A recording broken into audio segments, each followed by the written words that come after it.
to assure him that the FBI was not investigating him personally. Comey recalled that he did not want the president-elect to think of the conversation as a, quote, J. Edgar Hoover movie.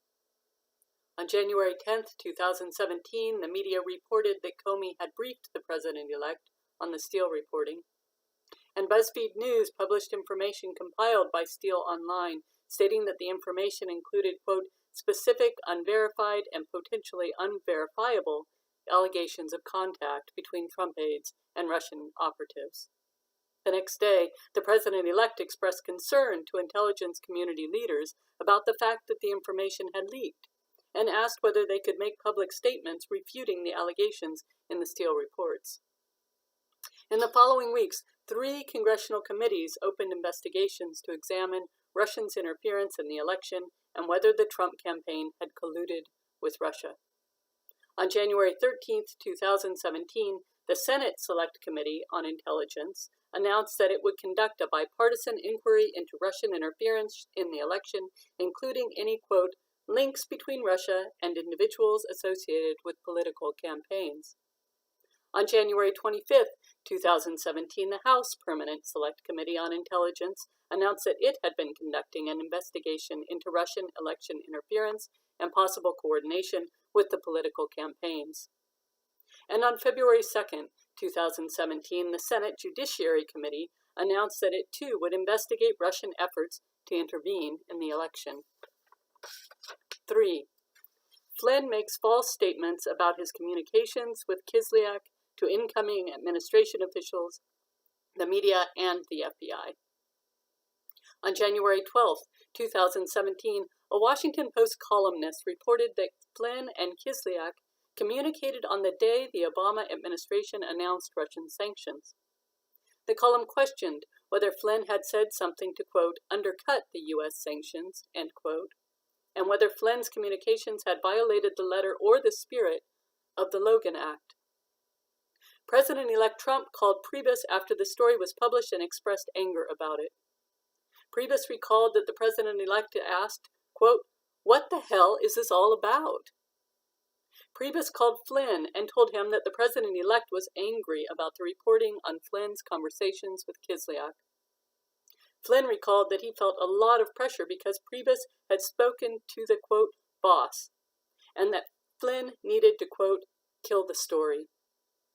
Flynn directed McFarland to call the Washington Post columnist and inform him that no discussion of sanctions had occurred.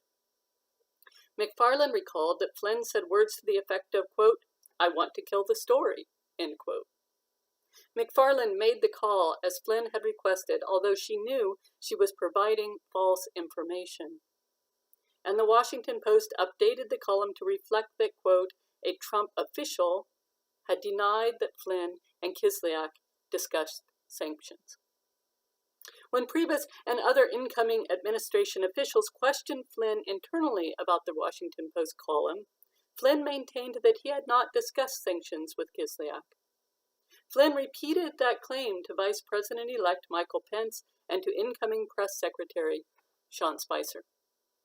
In subsequent media interviews in mid-January, Pence, Priebus, and Spicer denied that Flynn and Kislyak had discussed sanctions, basing those denials on their conversations with Flynn.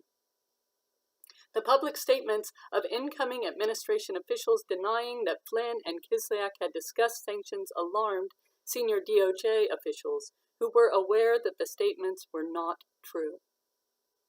Those officials were concerned that Flynn had lied to his colleagues, who in turn had unwittingly misled the American public, creating a compromise situation for Flynn because the DOJ assessed that the Russian government could prove Flynn lied.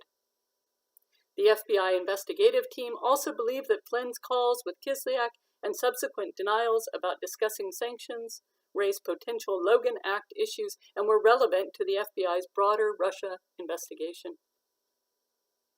On January 20th, 2017, President Trump was inaugurated, and Flynn was sworn in as National Security Advisor. On January 23, 2017, Spice delivered his first press briefing and stated that he had spoken with Flynn the night before, who confirmed that the calls with Kislyak were about topics unrelated to sanctions. Spicer's statements added to the Department of Justice's concerns that Russia had leverage over Flynn based on his lies and could use that derogatory information to compromise him. On January 24, 2017, Flynn agreed to be interviewed by agents from the FBI.